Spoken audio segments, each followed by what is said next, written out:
Hi, I'm Rabbi Alon Ferenczi of Heska Emunah Synagogue in Knoxville, Tennessee, delivering a continuing series of Torah tidbits midweek to get you thinking ahead to the Bible reading of the weekend.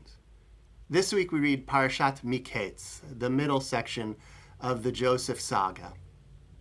There's a moment when Joseph sits his brothers down to eat, but they don't sit with Egyptians, for it would be a to'evah for them to eat together. Egyptians view the way Hebrews ate as a to'evah. Let's linger on that word.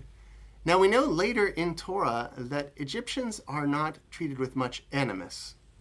Our servitude there has no lasting repercussions, say later books of the Torah. So how do we understand this word to'evah? I'm going to give you a hint.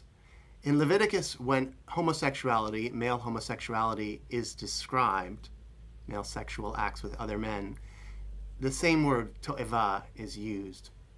We often think of this translated as abomination. But can it also be an abomination for Egyptians and Hebrews to share a meal together? Wouldn't it more likely be anathema to them that they had different eating customs, different foods they preferred? Some would suggest that Egyptians didn't eat of beef since it was revered by them. Perhaps what we might understand to'evah to mean is a taboo, a cultural sensitivity, an understanding between cultures that you do what you do and we do what we do. We have no animus towards you, as we're revealed that Hebrews, Israelites, and the people in the desert ought not to have animus towards Egyptians, but that you are different to us. What if the intent of Leviticus was not to condemn homosexuality, but only to understand it as culturally different to our own? That there were local cultures that practiced homosexual love, but it had not yet been experienced amid Israelites and Hebrew populations. What if that's the essence of the proscription? We understand the Bible to be speaking of homosexuality with pejorative tones, that it is an abomination before God, that it is something that God might despise, or at least Jews ought despise.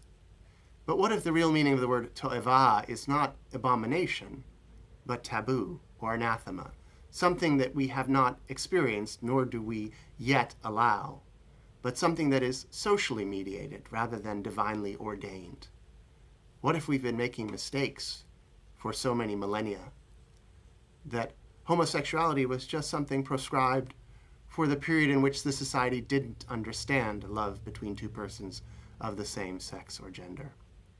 What if that's all it meant? Something to think about as you look ahead toward your Sabbath. Shabbat Shalom.